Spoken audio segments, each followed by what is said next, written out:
Si on fait une réforme comme d'habitude, comme on fait depuis 20 ans, on dit on va décaler l'âge de départ à la retraite. J'ai dit il y a quelques mois, je ne ferai pas ça. Le vrai débat qu'on a à avoir dans la société, c'est un débat sur le travail. C'est le travail, oui, il faut travailler un peu plus longtemps, parce qu'on va avoir plus d'heures travaillées. Plus d'heures travaillées. Le travail, ton travail. Travail, travail et non travail.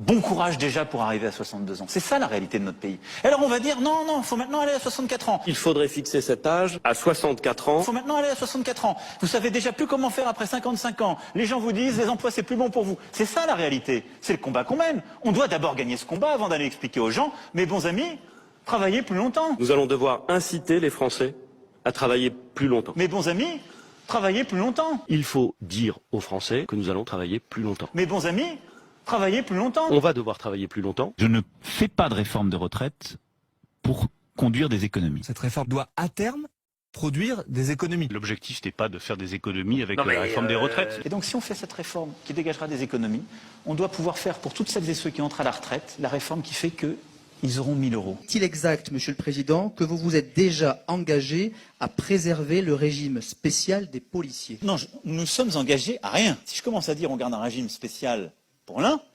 ça va tomber comme des dominos. Hein. Parce que derrière, on me dira, vous faites pour les policiers, donc les gendarmes. Donc ensuite, on me dira, vous faites pour les gendarmes, pourquoi pas pour les infirmiers et infirmières, les aides-soignants. Et puis on va refaire nos régimes spéciaux. En 2 temps, 3 mouvements, on y est. S'agissant des policiers, ils garderont un système spécifique parce qu'ils risquent leur vie pour nous. Derrière, on me dira, vous faites pour les policiers, donc les gendarmes. Les gendarmes, les gardiens de prison, les militaires bien entendu, conserveront le bénéfice de dérogation d'âge. Si je commence à dire on garde un régime spécial pour l'un, Les routiers qui entrent dans le mouvement pour défendre notamment le congé de fin d'activité qui leur permet de partir à 57 ans. Ce congé de fin d'activité, il sera maintenu. ça va tomber comme des dominos. Hein. Dernière concession en date, celle accordée aux pilotes de ligne. Question non plus d'âge pivot à 64 ans. Ils pourront cesser de voler dès l'âge de 60 ans. Comme des dominos. Hein. De nombreuses professions ont obtenu des dérogations et pourront continuer à partir à la retraite plus tôt. Les policiers, les marins-pêcheurs, les chauffeurs routiers, les douaniers, les pompiers, les militaires et maintenant les pilotes de l'air, hôtesses et stewards. À force de concessions, le gouvernement ne serait-il pas en train de Refaire nos régimes spéciaux. En 2 temps, 3 mouvements. 1,8 million de retraités auront une revalorisation de leur retraite minimale qui tient compte du nombre d'années travaillées et du salaire. Il manque le chiffre magique de 1200 euros. Mais les 1200 euros, je le dis sur votre plateau, c'est une carrière complète au SMIC. Pardonnez-moi, on a beaucoup réécouté. Vous nous disiez prenez pas les archives. exactement cela. Vous prenez les archives. Il n'y a aucun sujet là-dessus. Magnéto, Serge. Sur ce qu'on appelle le minimum de pension. De combien va-t-il être augmenté? 2 millions de retraités actuels qui ont une retraite qui est inférieure à 1200 euros verront leur retraite majorée à 1200 euros brut par mois. Tu mens, il ment. Vous venez dire le contraire à l'instant. Je vous dis que c'est... Je suis contre le pass sanitaire dans le resto. Je suis contre le pass sanitaire pour emmener ces gamins à l'école. Je suis contre tout ça. Reculer l'âge de départ à la retraite à 65 ans, qui est ce qui est demandé par la droite et l'UMP en particulier, aurait été une option bien injuste. Et je suis, pour ma part, content que le gouvernement ait fait le choix de porter cette vitale évolution avec justice. On oublie de rappeler à quel point on a des raisons d'en être fiers de ce modèle de protection sociale. Les prédicateurs de l'apocalypse qui disent que le modèle de protection sociale est en train de s'écrouler, que les prestations diminuent, etc. ont tort. Je vous rappelle que dans les articles que nous venons d'examiner, vous souteniez des propositions qui consistaient à reculer l'âge de la retraite à 64 ans. Je retourne ma veste, toujours du bon côté. Écoutez ce qu'un ministre de la République dit, et si vous comprenez ce qu'il dit, vous nous appelez. J'ai pris un engagement. Il donne lieu à un amendement du gouvernement déposé aujourd'hui pour cette tranche d'âge qui pose le principe que dès lors qu'est atteint l'âge de départ anticipé, la réforme ne prévoit pas pour les carrières longues de durée de cotisation supérieure à 43 ans. J'ai rien compris. Rien compris. Mais enfin, ces gens ils ont perdu le sens commun. Dans le cadre des dispositifs de carrière longue, qui aujourd'hui sont organisés autour de 3 bornes d'âge, 16, 18 et 20 ans. Il puisse y avoir une 4e borne d'âge, sans que cette borne d'âge puisse aller au-delà de 21 ans. Comment peut-on être aussi mauvais? Vous avez certainement dû remarquer que Pascal Praud répète régulièrement dans ses chroniques ces derniers temps que les membres du gouvernement sont malades, sont fous, sont incompétents. Alors c'est vrai que ça peut satisfaire intellectuellement et émotionnellement les téléspectateurs que nous sommes tous, surtout quand c'est ce même gouvernement qui traite avec irrespect et condescendance ses concitoyens. Lui rendre la monnaie de sa pièce, c'est finalement qu'un juste retour des choses, mais c'est vrai que rester cantonné à cet échelon de réflexion finalement assez bas de plafond, hein, ça ne permet pas de démasquer la trahison et les véritables enjeux sous-jacents de ce qui se trame dans notre pays. Trahir le propre de l'homme. La trahison est un art. Honni soit les traîtres! Le mot trahison n'est certainement pas exagéré car vous avez dû remarquer que c'est la spécialité maison de nombreux éditorialistes qui officient dans les médias mainstream et même parfois de certains communicants très populaires qui interviennent régulièrement sur la toile, sur les supports dits alternatifs, hein, qui vous brossent un narratif convenu qui consiste à faire un procès en incompétence en direction de nos dirigeants pour dire qu'ils sont idiots, complètement hors sol, déconnectés de la réalité, qu'ils mangent du homard, et qu'ils auraient en fait un mépris de classe tout simplement qui ne leur permet pas de comprendre le peuple hein, qu'ils gouvernent, et c'est tous ces facteurs entremêlés qui les feraient faire des erreurs monumentales et des gaffes lorsqu'ils sont aux responsabilités, en plus bien sûr de leur immoralité patente.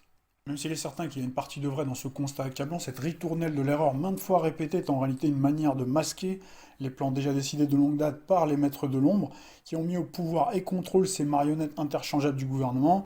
D'autres journalistes de la presse écrite en ligne vous mettent déjà un petit peu plus sur la voie d'une réflexion beaucoup plus approfondie pour peu qu'on prenne le temps de lire entre les lignes en s'attachant à chaque détail.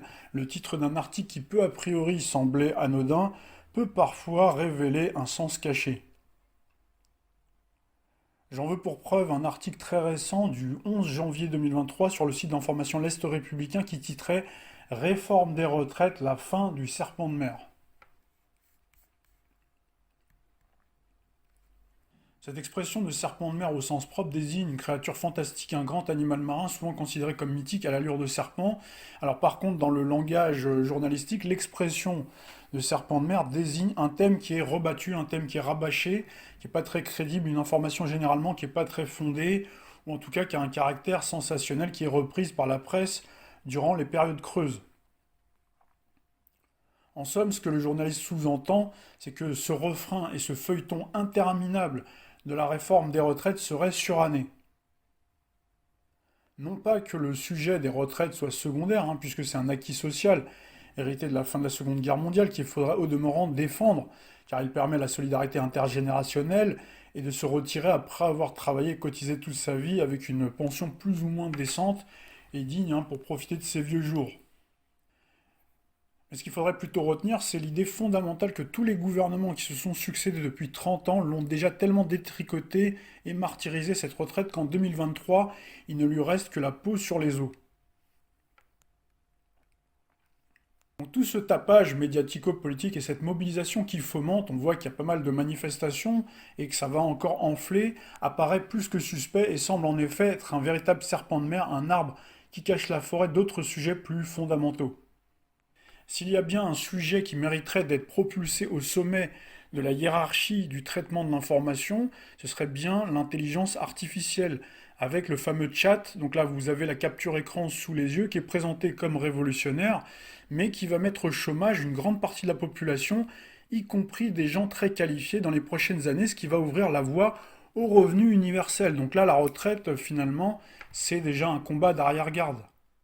Pour appuyer mon propos et vous démontrer que ce combat est vraiment dépassé, qu'on se moque de vous littéralement et que vous enfoncez des portes déjà ouvertes, vous avez un article de RTBF daté du 9 janvier dernier qui titrait « Une intelligence artificielle va remplacer un avocat dans une audience pour la première fois ». L'article qui est daté pourtant du 9 janvier, donc sous un soleil en Capricorne, m'est apparu au lendemain de la nouvelle lune dans le signe du Verseau, donc qui est le signe du progrès, des nouvelles technologies, à quelques semaines du premier transit de Pluton le 23 mars prochain dans le 11e signe du zodiaque.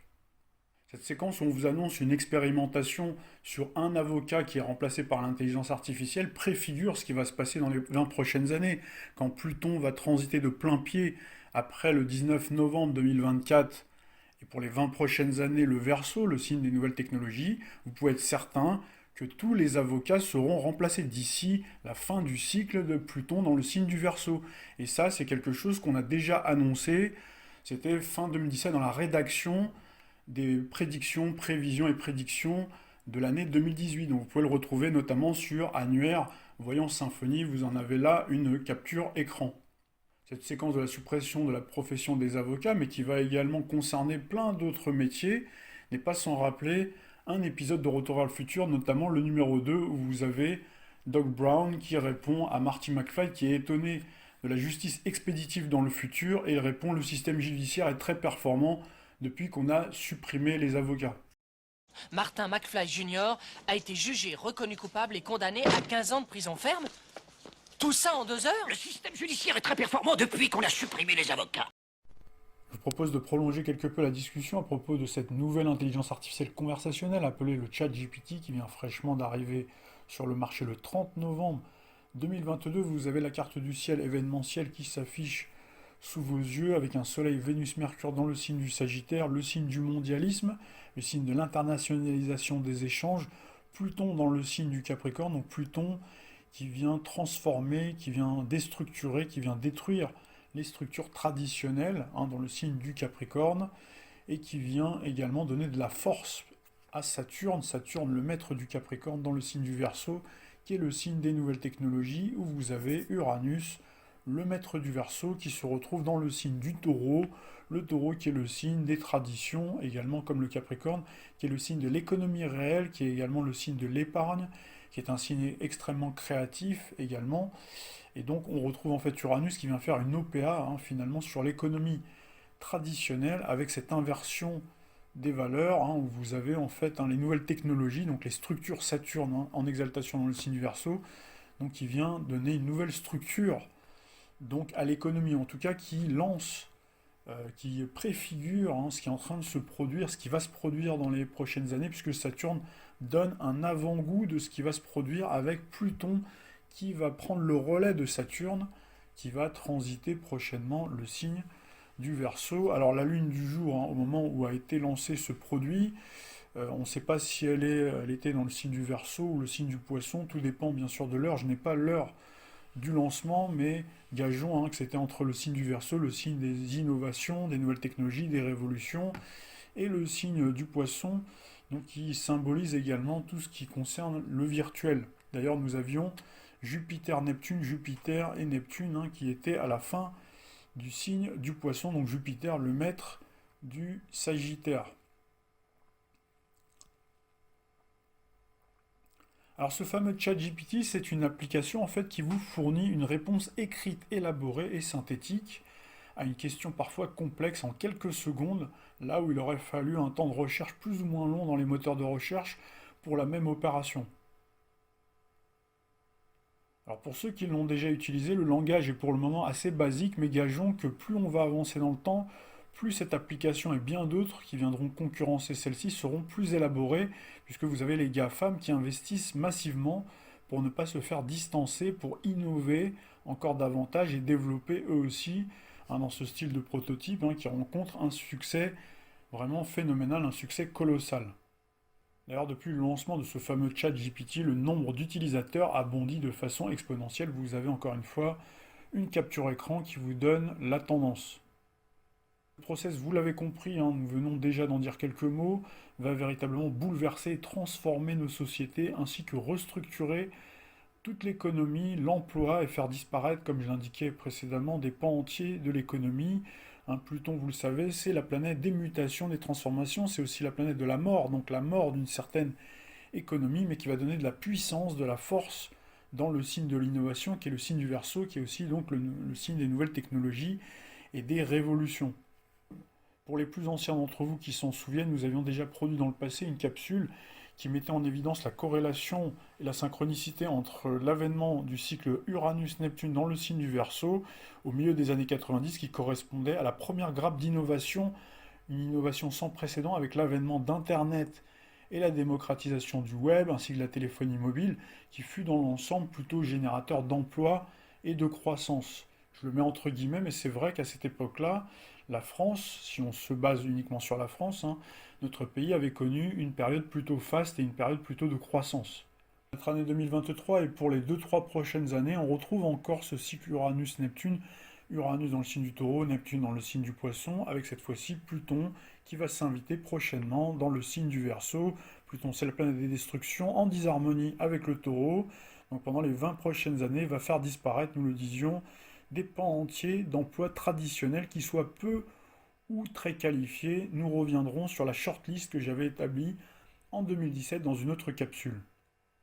L'autre conséquence de l'intelligence artificielle au sens large, et plus particulièrement ce produit du chat de l'intelligence artificielle, va détruire encore davantage la classe moyenne et paupériser la population en mettant tout le monde à égalité, mais cette fois-ci, malheureusement, devant le chômage et la pauvreté, là on retrouve bien le Verseau, qui est le signe de l'égalité.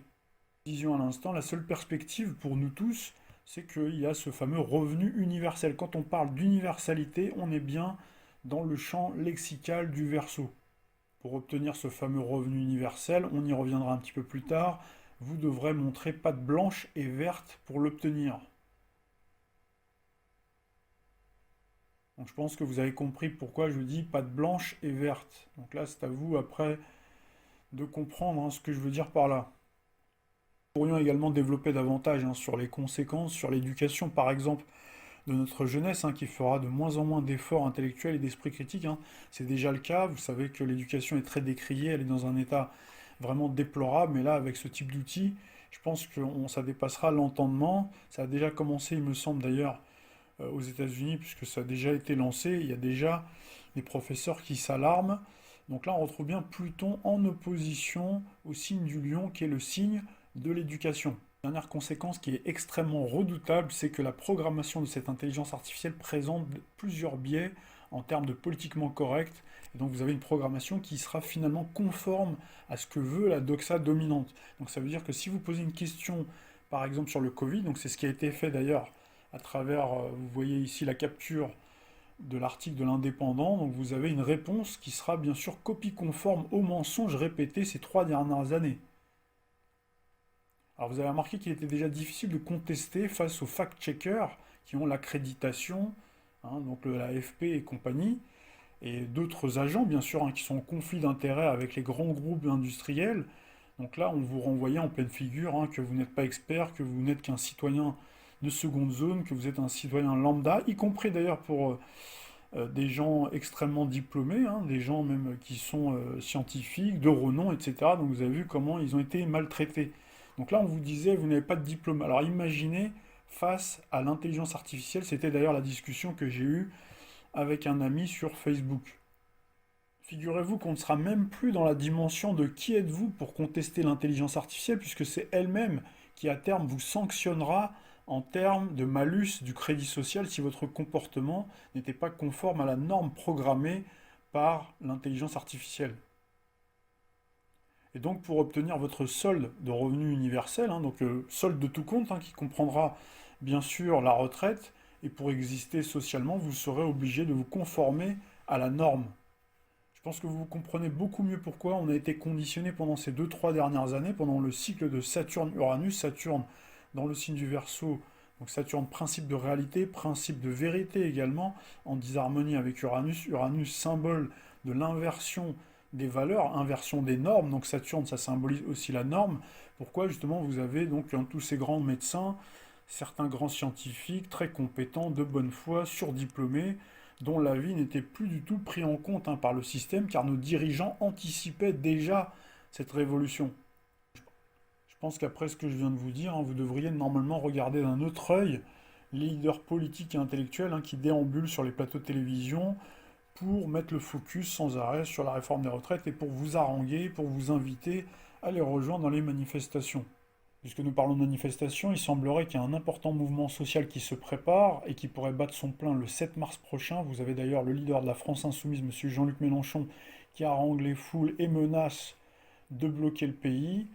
Donc le 7 mars 7, encore une fois, on retrouve cette vibration qui coïncide avec l'année universelle 7. On avait produit un billet donc en début d'année sur le blog en rapport avec l'année numérologique 7. Et vous avez d'ailleurs Saturne ce jour-là qui va débuter son transit à 14h précise. Donc la 14, 2 x 7, 14.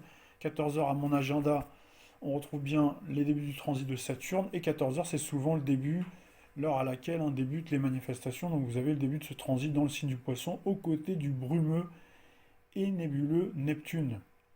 Il y aurait énormément de choses à dire concernant le cycle de Saturne et Neptune ensemble dans le signe du Poisson, mais pour le moment, on va décorréler Saturne de Neptune. Donc on va prendre Saturne, donc on sait qu'il a un cycle de 30 ans. La dernière fois que Saturne était dans le signe du Poisson, c'était donc il y a 30 ans, en 1995, dans les années 95 en tout cas, au moment où Alain Juppé présentait sa réforme des retraites, la première mouture la plus aboutie de la réforme des retraites. Et donc c'était sous la présidence Chirac, ça avait provoqué un véritable tollé, on va y revenir dans quelques instants. Et donc il y avait eu des manifestations extrêmement importantes qui avaient mobilisé un nombre conséquent de nos concitoyens. Les mouvements sociaux de 1995 étaient tellement massifs que le gouvernement Alain Juppé avait dû reculer, avait dû abandonner, en tout cas c'était comme ça qu'on nous l'avait présenté à l'époque, abandonner la réforme des retraites. En fait, ils avaient reculé pour mieux sauter. Et d'autres gouvernements, par la suite, sont venus prendre le relais pour finalement faire passer cette réforme. Donc vous voyez, avec le recul de l'histoire, donc il ne faut jamais crier victoire trop tôt. Et pourtant, à l'époque, le peuple était fier, on a réussi, les syndicats aussi montraient les muscles. Puis vous voyez que finalement, là on s'inscrit bien dans la durée de Saturne. Saturne, donc, est sur le temps long, donc on retrouve bien aussi derrière l'état profond, vous voyez, qui contrôle finalement toutes ces marionnettes de gouvernement, qui soient de droite ou gauche confondues. On revient à notre actualité, le principal enseignement que l'on pourrait retenir de ce cycle de Saturne dans le signe du Poisson en 1995, mais on pourrait remonter encore plus loin, vous allez voir qu'à chaque fois que Saturne était dans le signe du Poisson, on va faire une petite rétrospective, nous avons eu des mouvements sociaux, des mouvements ouvriers extrêmement importants, donc qui ont permis effectivement certaines avancées sociales très importantes, des acquis sociaux. Donc là, si on se fie justement à ce cycle de Saturne en Poisson, cette reproduction donc pour cette année 2023 à partir du 7 mars et pour les 2 prochaines années, on pourra avoir un scénario approchant de celui de 1995 avec des mouvements très importants, mouvements sociaux très importants. On pourra avoir un blocage éventuellement du pays et on pourra avoir un recul du gouvernement sur la réforme des retraites. Sachant aussi que je viens de vous expliquer que c'est comme si on enfonçait des portes ouvertes puisque de toute façon, avec l'avancée de l'agenda de l'autre côté avec l'intelligence artificielle, et avec également le fait que depuis plus de 2 ans maintenant, depuis 3 ans, vous avez donc les classes moyennes qui sont la cible, et même depuis bien longtemps encore, mais on va dire que depuis la crise Covid, vous avez les restaurateurs, vous avez les artisans, à chaque fois qui sont pris pour cible. Vous avez remarqué ça. Et donc là, ça veut dire que s'il y avait des blocages, ça pourrait aggraver la situation économique des artisans et restaurateurs indépendants. Donc là, faire s'effondrer encore plus la classe moyenne, et on retrouve bien Uranus dans le signe du Taureau. Donc là, cette fois-ci, allié avec ce cycle Neptune, Neptune-Uranus, mais avec Saturne en plus dans le signe du Poisson. Donc là, on retrouve bien ce cycle de Saturne-Neptune dans le signe du Poisson. On retrouve le côté brumeux de Neptune, le côté nébuleux, donc qui vient créer en fait un écran de fumée, donc avec de l'ingénierie sociale, donc pour provoquer justement ces manifestations, pour ensuite après créer une forme de chienlit, si on reprend une expression typiquement gaulienne, si bien sûr ça va jusqu'au bout, parce qu'il peut très bien y avoir entre-temps un événement international donc qui pourrait soit aggraver, soit interrompre momentanément, comme ça a été le cas sur 2 événements passés, on va y revenir dans quelques instants, qui ont interrompu les grèves, vous voyez. Donc normalement, le cycle de Saturne en Poisson seul, si on le déconnecte, si on fait abstraction de ce qui se passe dans le reste de la toile de fond céleste dans le zodiaque, c'est pas ce qu'on a fait depuis le début de la vidéo, puisque je vous ai parlé de l'intelligence artificielle qui est plutôt un thème en rapport avec le Verseau, le signe des nouvelles technologies, mais c'est vrai que c'était important quand même de le faire. Mais si on se concentre uniquement sur l'influence de Saturne en Poisson, et si on regarde ce qui s'est passé dans le passé, on retrouvait à chaque fois des mouvements sociaux extrêmement importants et des avancées sociales majeures. Mais il faut faire très attention puisqu'on a changé d'époque. Néanmoins, on va quand même faire l'exercice pour la forme. Donc Saturne en Poisson, on le retrouvait du 14 février 1935 au 25 avril 1937 et du 18 octobre 1937 au 14 janvier 1938. Et nous avions sous la présidence d'Albert Brun, donc pendant la Troisième République, donc c'était un régime parlementaire, il y avait le président du Conseil, l'équivalent du Premier ministre aujourd'hui, qui était Léon Blum, et donc on avait ce gouvernement de Front Populaire du 4 juin 1936 au 21 juin 1937. Et à cette époque, il y avait eu d'importants mouvements de grève qui se sont développés en France au lendemain de la victoire du Front Populaire aux élections de mai 1936. Vous aviez les ouvriers qui occupaient les usines et organisaient des manifestations, tandis que le pays était complètement paralysé avec des fermetures de magasins. Ces mouvements de grève très importants et ce gouvernement de Front populaire ont accouché de la loi de 1936, donc qui instaurait les 2 semaines de congés payés en France, donc ça a permis cette avancée sociale majeure, même si bien sûr malheureusement beaucoup de travailleurs de l'époque n'auront pas pu profiter de cette avancée sociale avec la Seconde Guerre mondiale qui a éclaté 3 ans plus tard. Néanmoins, ces 2 semaines de congés payés resteront toutefois un acquis social majeur sur lequel se seront bâties d'autres avancées sociales futures.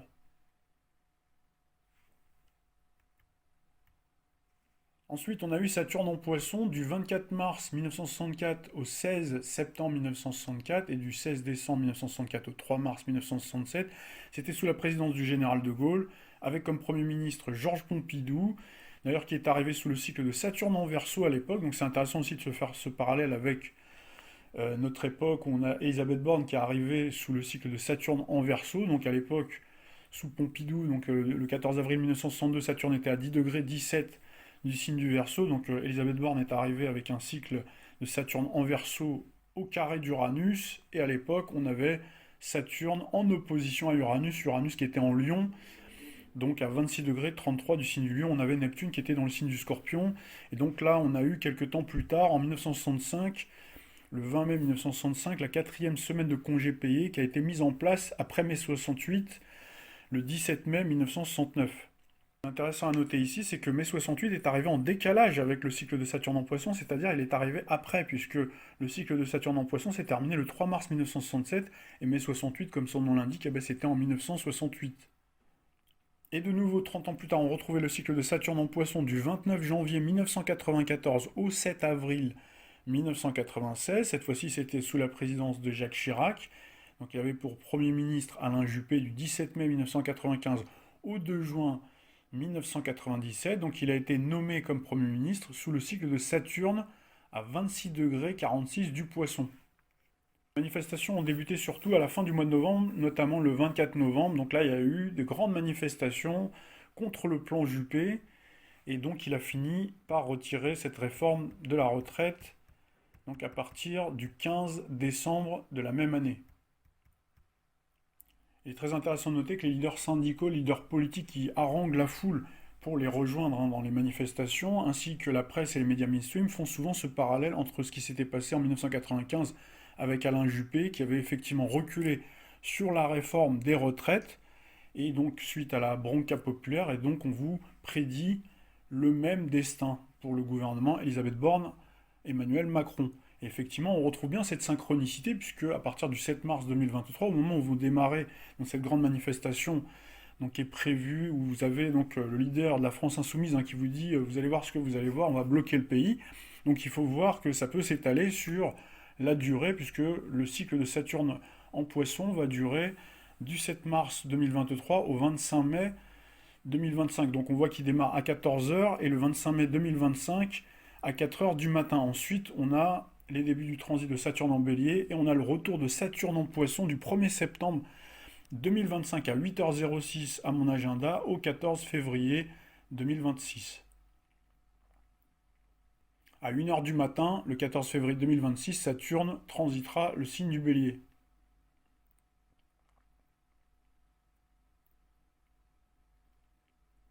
On ajoute Neptune dans la balance qui est dans son domicile. Vous le savez, Neptune symbolise les marées humaines, alias Poséidon, donc symbolise la multitude, la foule, donc aux côtés de Saturne en Poisson. Donc ça veut dire qu'on peut véritablement avoir des mouvements sociaux extrêmement importants, donc un mouvement insurrectionnel, voire pré-révolutionnaire, puisque c'est vrai qu'on retrouve cette similitude, on l'a déjà fait ce parallèle au moment de la crise des Gilets jaunes, entre le cycle faux jumeau de 1917, celui de la révolution bolchevique, où on retrouvait Saturne-Neptune ensemble dans le signe du Lion, signe de la classe nobiliaire et de la royauté, et donc vous aviez l'aristocratie qui s'était faite zigouiller avec Uranus en opposition dans le signe du Verseau qui était dans son domicile, donc Uranus symbolise le coup près, donc là ça a été extrêmement violent. Époque avec Neptune en Poisson, donc on peut avoir une révolution beaucoup plus douce, entre guillemets bien sûr, en comparaison avec ce qui s'est passé dans le passé, où vous avez le tsar donc a été dégagé. Donc là vous retrouvez Saturne-Neptune donc en Poisson, c'est en apparence une révolution plus populaire et citoyenne qui pourrait se mettre en place, mais également climato-énergétique et sanitaire, avec pour sacrifier cette fois non pas l'aristocratie, mais le peuple, à savoir tout le monde. Donc vous avez en fait, on va vous présenter bien sûr des avancées sociales comme par exemple par la suite le revenu universel et bien d'autres choses.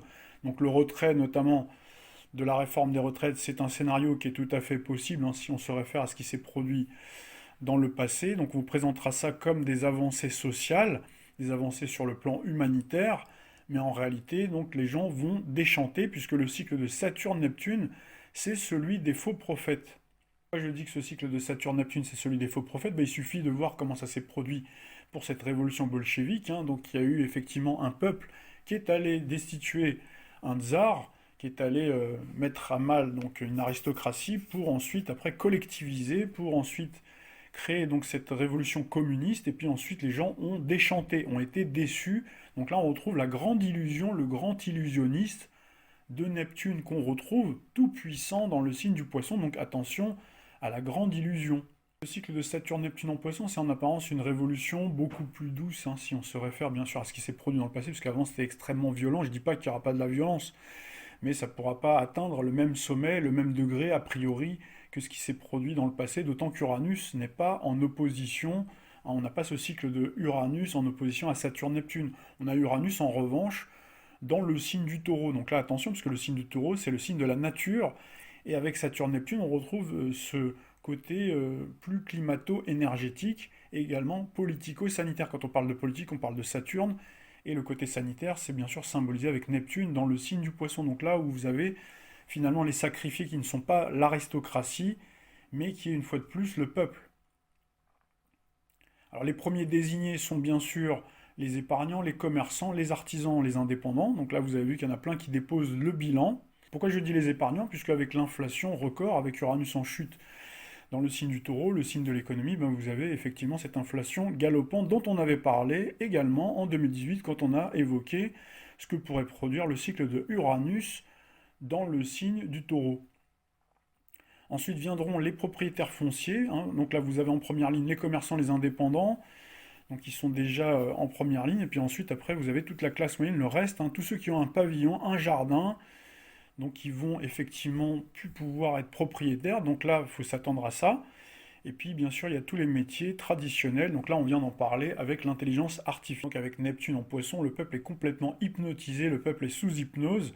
Et on retrouve également la planète de l'invisible dans son domicile. Donc c'est aussi une révolution qui peut être plus ou moins visible. Vous voyez, c'est pas aussi flagrant que dans le passé, dans le signe spectaculaire, puisque le signe du lion, pendant la révolution bolchevique, c'est le signe du spectacle. Le lion, c'est le signe du spectacle, c'est le signe de la royauté, le signe des tsars, mais c'est aussi un signe effectivement spectaculaire. Donc là, avec effectivement Neptune dans son domicile en Poisson, donc tout est subreptice. Après avoir dit tout ça, donc je pense que vous avez conscience qu'avec Elisabeth Borne, on arrive certainement à la fin du jeu des 1000 bornes de la réforme des retraites, et donc on a bien ce serpent de mer, puisque cette réforme des retraites, c'est pas exclusif au gouvernement Macron. C'est vrai que ça existe depuis un petit moment maintenant, ça remonte à la présidence Hollande-Sarkozy confondue. Également, on pourrait remonter jusqu'à Édouard Balladur en 93 pour retrouver des traces de premier détricotage de la réforme des retraites. Et puis c'est surtout ensuite sous Alain Juppé qu'il y a eu véritablement le premier opus donc, de la saga de la réforme des retraites. Si bien d'ailleurs que les jeunes nés après 1995 ont grandi en entendant ce sempiternel refrain « La réforme des retraites, qui en est donc sur Netflix en 2023 à la saison 28. 28 ans que ce feuilleton des feux du désamour de la retraite dure, presque un cycle entier de Saturne dans la roue zodiacale. Voilà pourquoi on peut dire qu'on retrouve bien ce serpent de mer qui s'étire dans le temps de Chronos, alias Saturne. Alors Saturne, vous le savez, symbolise l'État, le gouvernement, la loi, la limite d'âge. Les seniors qui ont longtemps travaillé avec constance et persévérance pendant plusieurs décennies à l'image du laborieux Saturne, qui est aussi, donc on vient de le dire, Chronos, symbole du temps de travail, mais aussi de l'allongement du temps de travail. Pour prétendre à la retraite, il faut avoir travaillé plus de 30 ans, c'est-à-dire plus que la durée du cycle de Saturne dans le zodiaque, pour avoir droit à une pension, pour subsister à l'âge de la maturité jusqu'à sa fin de vie. Donc là, Saturne symbolise bien la fin de vie. Saturne symbolise aussi la pénibilité du travail, puisque le mot travail tire ses racines du mot latin tripalium qui désigne un instrument de torture. Mais Saturne, c'est aussi la dignité, c'est le deuxième maître de la balance, signe d'équilibre, et c'est vrai que l'être humain a besoin de travailler pour rester digne, car l'oisiveté et le chômage tuent, mais trop travailler au-delà d'un certain âge tue aussi, et vous envoie à la morgue avant même que vous puissiez profiter de votre pension. Si la réforme des retraites Borne-Macron était adoptée, il faudrait avoir cotisé 43 annuités, soit 172 trimestres dès 2027 pour bénéficier d'une retraite à taux plein.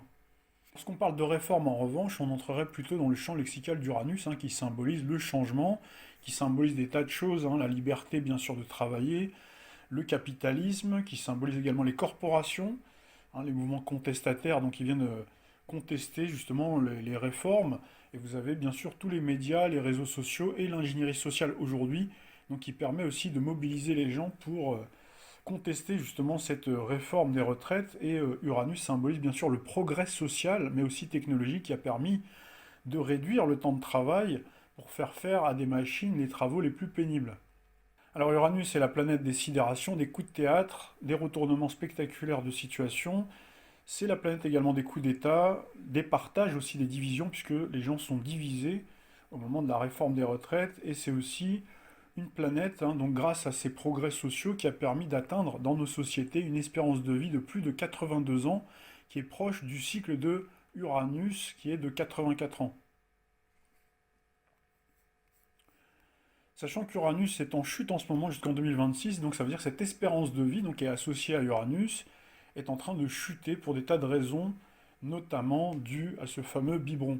Comprendre pourquoi il y a ce feuilletonnage en France qui s'étale depuis maintenant 30 ans, c'est-à-dire depuis l'année 1993 et les débuts de la réforme Balladur, c'est parce que si vous regardez attentivement le thème de la France de la Ve République du 28 septembre 1958 à 22h à Paris, vous observez que ce thème est marqué par le cycle de Saturne-Uranus, Sagittaire-Lion. Alors on a bien sûr Jupiter-Neptune, mais on a aussi Saturne-Uranus, Sagittaire-Lion avec un milieu du ciel en Verseau, le signe de la réforme, le signe du libéralisme, c'est le signe de l'égalité, la fraternité et la liberté certes, mais c'est aussi le signe qui est en rapport avec les changements, la réforme, et donc on retrouve bien le Verseau qui est à la fois gouverné par Saturne et Uranus, d'où cette récurrence du thème de la réforme. Alors procédons maintenant par étapes pour faire une rétrospective de ce fameux serpent de mer. Donc vous aviez le prologue ou l'épisode pilote du serpent de mer de la réforme des retraites, qui avait commencé sous le deuxième septennat, donc François Mitterrand, à l'époque d'Édouard Balladur, dans le prolongement du tournant de la rigueur de 1983. C'est-à-dire 1983, 10 ans plus tard, vous aviez les débuts de la réforme Balladur, donc alors même que vous aviez François Mitterrand qui avait instauré, avec la loi Auroux en 1982, la retraite à 60 ans pour 37,5 années de cotisation au taux de 50%. Maître d'œuvre à l'époque désigné pour les prémices de cette réforme des retraites, c'était Édouard Balladur, nommé le 29 mars 1993 au 17 mai 1995. Du côté des influences planétaires de l'époque, on retrouvait Uranus-Neptune ensemble en Capricorne, signe de la rigueur et des seniors. On retrouvait le cycle de Saturne-Pluton, Saturne en Verseau, comme nous l'avons en ce moment qui termine sa course dans notre ciel de 2023, et Pluton dans le signe du Scorpion bien sûr, donc en disharmonie, et on retrouvait cette figure fausse jumelle à celle de 1983, donc où nous avions la conjonction Saturne-Pluton en Scorpion. Sachant qu'en 1982, on avait la même influence, une influence en tout cas analogue, avec une conjonction cette fois-ci Saturne-Pluton dans le signe de la Balance, qui est à la fois le signe de la France de la Ve République, mais c'est aussi le signe ascendant de François Mitterrand.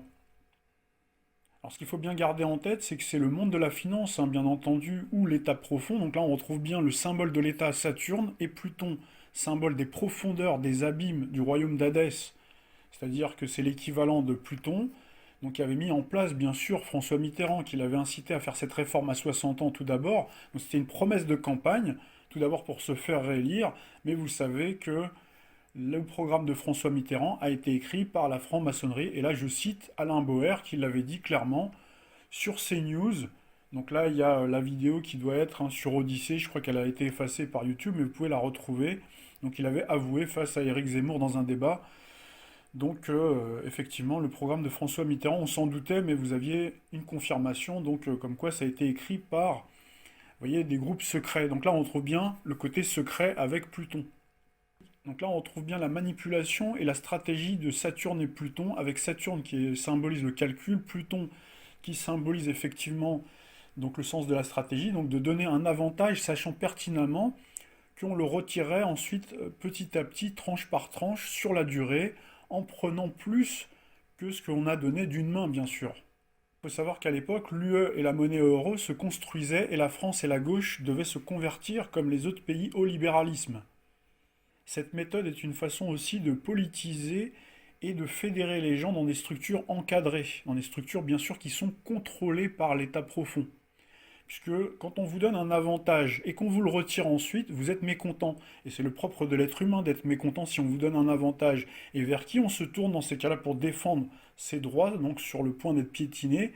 Eh bien, vers les syndicats et les partis politiques. C'est intéressant de noter qu'à l'époque de Balladur, Saturne était à 26 degrés 18 du signe du Verseau, quasiment au même degré qu'en 2023, au moment où Elisabeth Borne a été nommée le 20 mai 2022. Donc on avait Saturne à 25 degrés 2 du Verseau au moment de sa nomination. Petite remarque au passage, Édith Cresson, première femme Premier ministre comme Elisabeth Borne, était nommée le 15 mai 1991 sous Saturne à 6 degrés 50 du Verseau, donc elle n'a pas fait long feu, donc on verra si Elisabeth Borne ne fait pas long feu non plus, comme Édith Cresson à l'époque, sachant que j'ai regardé dans le passé, c'est pas toujours le cas. Par exemple Pompidou, il a bien été nommé sous une Saturne en Verseau avec une opposition pourtant à Uranus dans le signe du Lion, et pourtant il est resté jusqu'au bout, en tout cas jusqu'à mai 68. Et mai 68, on n'avait plus, Saturne n'était plus du tout dans le signe du Poisson à ce moment-là. Néanmoins, au ressenti, il m'avait semblé qu'Elisabeth Borne devait partir un petit peu plus tôt que prévu. Passons maintenant à l'étape 2, la saison 1 de la réforme des retraites, l'acte manqué. 1995, Alain Juppé, sous la présidence Jacques Chirac, avait reculé sur la réforme des retraites devant la bronca populaire. Donc vous aviez ce Premier ministre qui avait été nommé le 17 mai 1995 avec Jacques Chirac, donc c'est lui qui l'a nommé, nouvellement élu président de la République 10 jours plus tôt. Et donc le meilleur d'entre eux, Alain Juppé, donc avait présenté sa démission le 7 novembre 1995. En fait, c'était avec le concours de Jacques Chirac pour être finalement reconfirmé dans ses fonctions et préparer, après ce remaniement surprise, donc dans une équipe resserrée, la réforme des retraites. Alors il faut savoir que ça avait fait aussi grand bruit à l'époque parce que Jacques Chirac avait fait campagne présidentielle sur la lutte contre la fracture sociale. Et donc tout de suite après, vous avez quelques semaines plus tard, le Premier ministre Alain Juppé qui annonce en novembre 1995 une réforme de la sécurité sociale et de la retraite. Il était question de l'allongement de la durée de cotisation pour les fonctionnaires de 37,5 à 40 annuités. Donc ça, c'était un dispositif qui était déjà appliqué au secteur privé, justement, depuis 1993, via la réforme Balladur des retraites. Les allocations familiales imposées, la hausse des coûts d'accès à l'hôpital et médicaments, donc étaient beaucoup moins remboursés. Et donc vous avez le gouvernement Alain Juppé qui tout de même restera jusqu'à la dissolution de 1997, qui amènera aux législatives du 2 juin 1997 la gauche au pouvoir avec Lionel Jospin. Côté influence planétaire, on retrouvait Uranus-Neptune, début Verseau, fin Capricorne, Uranus, planète des réformes, qui était dans son domicile à 0 degré 25 rétrograde. Et donc on avait ce cycle Saturne-Pluton encore une fois, Poisson, fin Scorpion, début Sagittaire, avec Jupiter en Sagittaire, qui est le signe d'ailleurs de Jacques Chirac. Et nous avions Saturne qui était à 22 degrés 43 du signe du Poisson, donc très intéressant de noter le degré fatidique de 22 degrés 43 du signe du Poisson, où vous aviez donc les syndicats qui étaient unis et il y avait des contestations qui ont coagulé. Donc on verra si à notre époque, au moment où Saturne avoisine les 22 degrés 43, est-ce qu'il y aura effectivement ces grands mouvements populaires.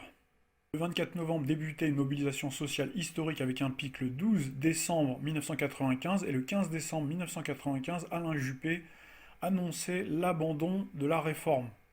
Passons maintenant à l'étape 3 qu'on pourrait nommer le fonds de réserve de 150 milliards d'euros dilapidé et siphonné plus tard par le remboursement de la dette et intérêt de la dette publique. Vous aviez le gouvernement Jospin qui s'était formé sous l'égide du cycle de Jupiter, Uranus, Neptune dans le signe du Verseau, en harmonie avec Saturne dans le signe du Bélier et Pluton dans le signe du Sagittaire. La France connaissait à cette époque-là une période de croissance toute relative, et on avait d'ailleurs la mise en œuvre des 35 heures, le partage du temps de travail, et de l'autre côté, vous aviez Lionel Jospin qui avait créé en 1999 un fonds de réserve de 150 milliards d'euros pour anticiper l'arrivée de la génération des baby-boomers à la retraite. En fait, il s'agissait de constituer des réserves financières qui serviraient à équilibrer le régime général des retraites des salariés et des régimes alignés, indépendants, salariés agricoles, entre 2020 et 2040. En clair, ces économies devaient servir à alléger la charge des actifs en prévision du changement démographique qu'on connaît en ce moment.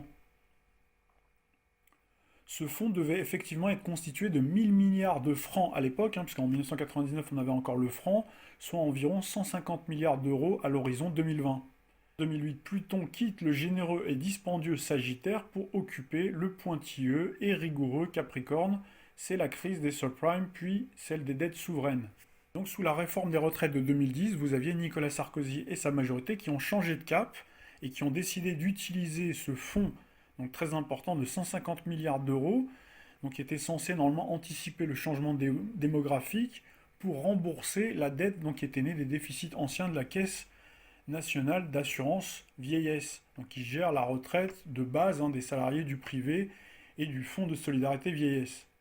En somme, vous l'avez bien compris, au lieu de prévoir les déficits à venir liés au vieillissement de la population, Nicolas Sarkozy, donc bien sûr, qui est au service du monde de la finance, a préféré rembourser les dettes anciennes et surtout faire un cadeau assez monumental au monde de la finance, c'est-à-dire accélérer les remboursements qui se faisaient de toute façon par le biais de l'argent-dette. Le système d'argent-dette, on l'a déjà vu dans des précédentes capsules. Résultat des courses, fin 2021, le fonds de réserve pour les retraites ne représentait plus que 26 milliards d'euros, selon le dernier rapport du Conseil d'orientation des retraites, quand le déficit du système est évalué par le gouvernement à 13 milliards par an en 2030.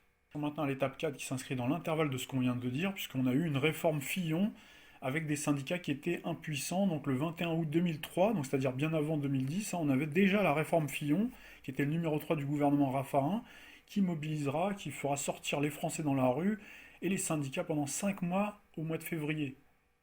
Alors cette réforme fixait les règles d'allongement des durées de cotisation pour le privé et pour la fonction publique à 41 ans pour tous les Français à partir de 2009. Donc ce dispositif incitait à rester dans l'emploi après 60 ans, créant une surcote et limitant l'accès aux pré-retraites. Et à l'époque, vous aviez Raffarin qui disait « ce n'est pas la rue qui gouverne ». Et ce même Raffarin soutient bien entendu la réforme Macron en ce moment. Dans le ciel, on retrouvait Uranus nouvellement dans le signe du Poisson, à 0 degré 58 du Poisson, et interceptait Neptune autour de 11 degrés du Verseau. On retrouvait également le cycle Saturne-Uranus, Cancer-Poisson, et Pluton bien sûr qui était à 17 degrés du signe du Sagittaire, 17 degrés 15 très exactement. Et depuis cette époque, vous aviez toutes les mesures qui entraient finalement comme dans du beurre. Vous aviez de nombreuses manifestations qui étaient organisées par les syndicats pour empêcher cette réforme des retraites de passer, mais c'était véritablement des coups d'épée dans l'eau. Étape 5, vous avez la fameuse jurisprudence Nicolas Sarkozy de 2008, qui, vous en souvenez, avait déclaré en fanfaronnant, on l'a déjà dit dans une précédente capsule, désormais quand il y a une grève en France, personne ne s'en aperçoit. Désormais, quand il y a une grève en France, personne ne s'en aperçoit. 2008, voilà une petite phrase qui n'est pas passée inaperçue. Pour comprendre cette déclaration provocatrice que vous venez de voir, il faut se remettre dans le contexte de l'époque où les derniers pans de souveraineté française avaient été transférés à l'UE lors de la ratification du traité de Lisbonne de décembre 2007, où toute la classe politique droite-gauche confondue avait foulé aux pieds le vote du peuple au référendum de 2005. Comprenez en creux, vous pouvez manifester, être des millions dans la rue, le pouvoir ne craint plus de tomber car il n'est plus à l'Élysée. Cette jurisprudence de 2007-2008 est plus que jamais en vigueur en 2023, vous en avez eu la preuve patente au regard de la façon dont Ursula von der Leyen et ses commissaires de la Commission européenne, depuis la crise Covid, assument de façon plus flagrante et outrageuse leur pouvoir de décision discrétionnaire pour infléchir le destin des pays membres de l'UE et notamment celui de la France. L'exemple le plus flagrant, c'est la commande groupée de sérum pour toute la zone euro. Quand je dis sérum, vous avez compris de quoi je parle. Conflit d'intérêts avec les labos, incorporation de nouveaux insectes, on en a parlé tout récemment dans l'alimentation des Européens sans leur demander leur avis. Nous pourrions rallonger la liste. Donc cette omnipotence de la Commission montre comment nous avons basculé vers un régime fédéral avec la France qui n'est finalement qu'un Länder et Macron et ses ministres ne sont que des gouverneurs de la province France. Et pourtant, paradoxalement, sur cette année 2023, sous l'égide de Saturne en Poisson, donc aux côtés de Neptune, donc on a ce cycle Saturne-Neptune, Saturne symbole de l'État, Neptune symbole du peuple, on peut avoir à géométrie variable l'État profond qui peut avoir décidé de donner l'illusion au peuple qu'il est de retour et reprend en main son destin par la rue, en déployant un narratif qui consiste à faire croire que le pouvoir vacille, que le gouvernement a peur, alors que le vrai cœur nucléaire du pouvoir n'est pas à l'Élysée ni à Matignon. Et pour donner de la crédibilité à cette thèse que le peuple a encore la main sur la politique de son pays par les urnes et par la rue, vous avez vu que Emmanuel Macron a certes été réélu haut la main pendant la présidentielle. En revanche, vous avez vu qu'il a une majorité qui n'est pas confortable. Il n'a pas la majorité absolue. Donc tout ça, ça a été bien sûr orchestré. Regardez comment le peuple pouvait manifester matin, midi et soir pendant la période des confinements, pendant la période où il y a eu l'instauration de mesures liberticides, l'instauration du pass, et vous aviez le gouvernement qui n'en avait rien à faire. Alors vous allez me dire, oui, c'est vrai, il avait la majorité absolue à l'époque, etc. Mais en tout cas, vous aviez les médias qui minimisaient le nombre de manifestants. Là où vous voyez qu'aujourd'hui, l'ingénierie sociale est en place avec de nombreux sujets pour contribuer à la mobilisation record. Nous avions déjà évoqué dans des capsules antérieures comment les médias avaient un rôle très important dans la réussite d'une manifestation. Ce sont eux qui donnent le coup de sifflet pour descendre dans la rue, pour donner ce coup d'envoi du jour de colère. Et donc c'est certainement le moment à l'agenda global de créer la chienlit avec des blocages pour accentuer la crise qui fait partie du Great Reset, pour prendre ensuite le contrôle et instaurer un crédit social climato-énergétique, puis de nouveau sanitaire quand le prochain plan de pain de mie sera déployé. Plan de pain de mie, vous avez compris de quoi je parle. Cette digression qui était à mon avis nécessaire pour faire cette relation entre le passé, le présent et ce qui va se passer dans le futur, je vous renvoie tout de même à la loi Wörth, donc qui était encore plus dure que celle de Emmanuel Macron, donc c'était à l'époque bien sûr du gouvernement Nicolas Sarkozy.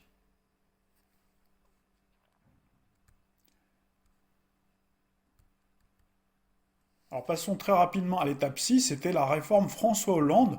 Donc vous aviez en 2013-2014 le gouvernement de la présidence dit pourtant de gauche qui avait réussi à réformer de façon assez substantielle les retraites en portant à 43 ans la durée de cotisation requise pour obtenir sa retraite à taux plein sans minoration pour les personnes nées en 1973 ou après. Donc tout ça devait être lissé bien sûr dans le temps jusqu'en 2035. Et cette réforme des retraites avait déjà été adoptée par les députés le 18 décembre 2013, à quelques jours de Noël. Un mois plus tard, le 16 janvier 2014, le Conseil constitutionnel validait la réforme. Côté influence planétaire, nous retrouvions le cycle Pluton-Uranus, Capricorne-Bélier, avec Pluton dans le signe du Capricorne et Uranus dans le signe du Bélier, et Saturne-Neptune dans le signe du Scorpion et du Poisson. Donc on avait bien sûr Saturne en Scorpion et Neptune en Poisson. Vous avez bien entendu, on parle de l'année 2014. Année 2014, c'était une année 7, alors qu'en 2023, nous sommes bien en année 7. Donc ça fait déjà 10 ans que le plus gros de la réforme est passé, d'où l'expression serpent de mer. On pourrait même dire que le plus gros de la couleuvre a déjà été avalé par les Français. Alors on s'arrête quelques instants pour faire une analogie entre la métaphore journalistique du fameux serpent de mer, donc qui nous sert de fil rouge pour cette capsule, pour développer nos propos sur cette capsule-là, et l'astrologie zodiacale avec Saturne qui symbolise la longueur et qui étire dans le temps la réforme des retraites, donc on vient de le démontrer, et l'astrologie chinoise. En astrologie chinoise, le signe du serpent fait partie de la pléiade des 12 signes chinois, et la dernière fois que le serpent d'eau a été célébré, c'était justement l'année 2013-2014, très précisément du 10 février 2013 au 30 janvier 2014. Au passage que les fameuses 43 annuités, donc les 43 ans de travail, si on réduit, ça fait bien sûr 7. 4 plus 3, ça fait 7. Et l'année 2014, c'était, donc on vient de le dire, année universelle 7, comme notre année 2023. Et comme tout un symbole, Emmanuel Macron, né l'année 1977, on retrouve du 7, était nommé quelques semaines plus tard, durant l'année 2014, ministre de l'économie, de l'industrie et du numérique, le 26 août 2014. C'est un jour marqué par le 7. 26 plus 8 égale 34, et 2014, donc on l'a dit, c'est une année 7. Donc 34, si on réduit, ça fait 7. Que nous évoquions le chiffre 7, passons justement à l'étape numéro 7, où il est question du serpent de mer façon arlésienne d'Emmanuel Macron. Donc là, on retrouve le serpent de mer pendant la présidence Macron, qui se transforme finalement en arlésienne, qui désigne celle dont le nom est au cœur de toutes les conversations, mais qu'on ne voit jamais apparaître. Vous avez vu comment le gouvernement fait de la danse du ventre, comment il ondule, comment il procède au chaud et froid.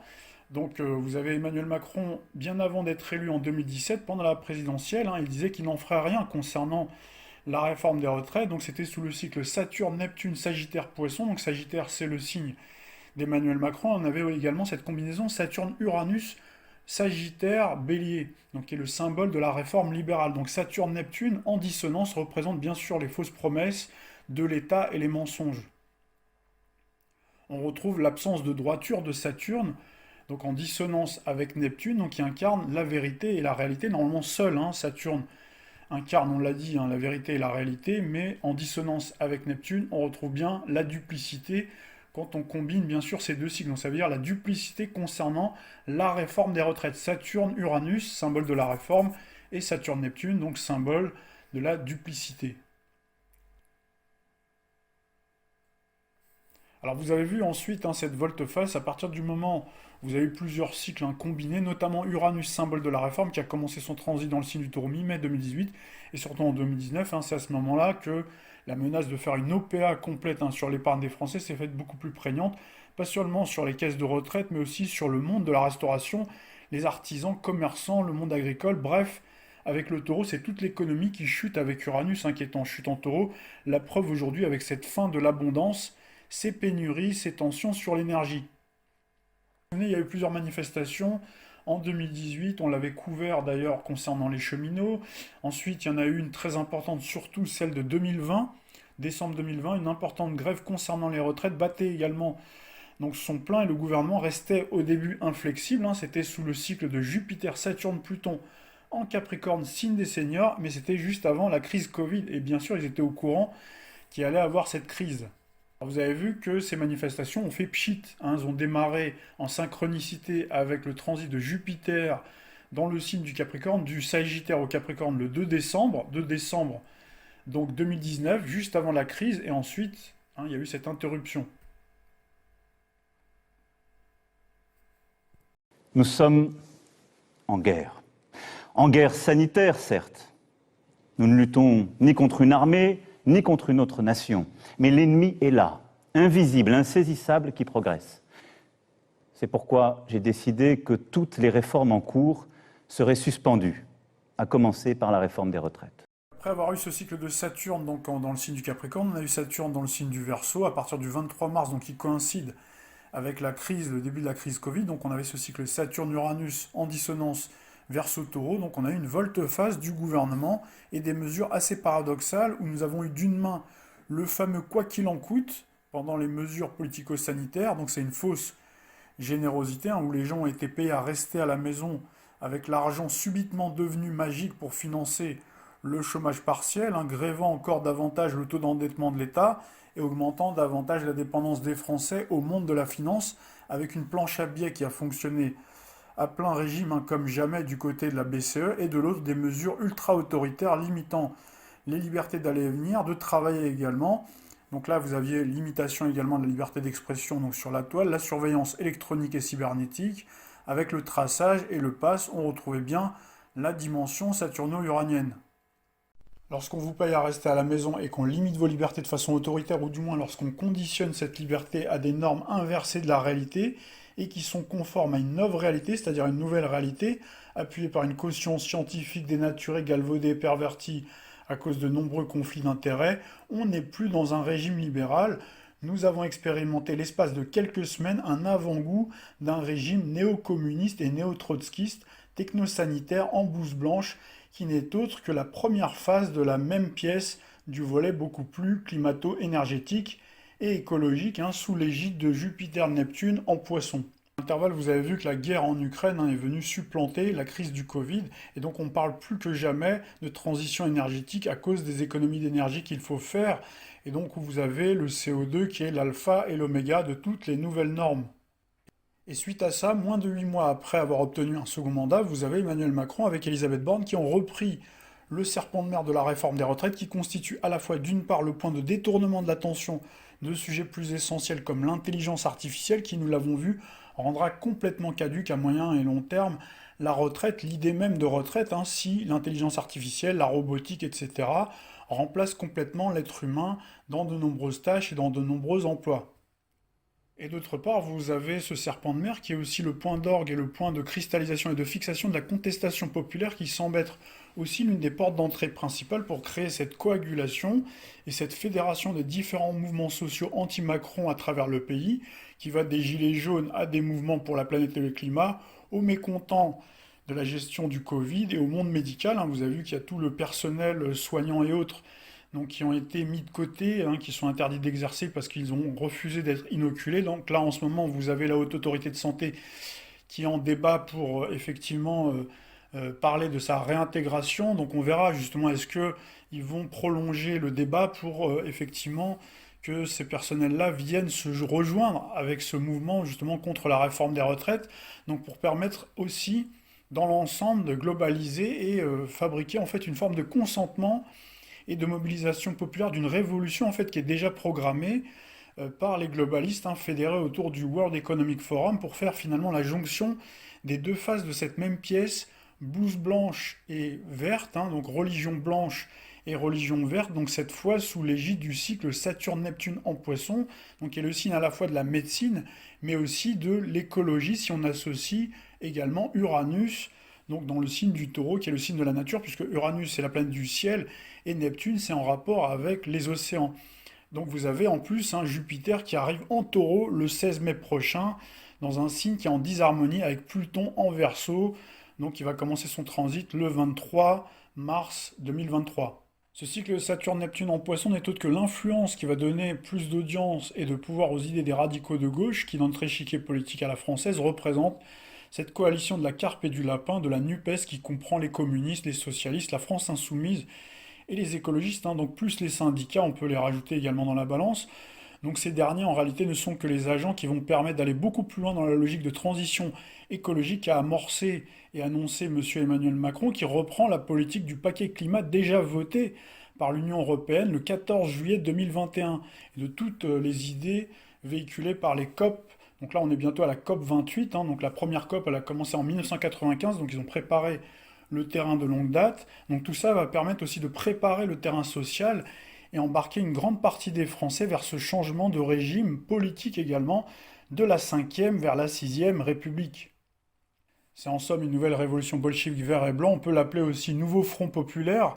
Vous avez d'ailleurs M. Michel Onfray, philosophe qu'on voit beaucoup sur les plateaux de télévision, donc qui représente ce courant, d'ailleurs qui a un magazine qui s'intitule Front Populaire, c'est pas un hasard, et vous avez d'ailleurs cette personne-là qui effectivement développe des idées très intéressantes, qui est très critique par rapport au gouvernement Macron, qui produit des analyses de qualité, mais attention, vous avez pu voir que le masque est tombé le jour où vous avez eu donc l'épisode Covid, il était pour les passes.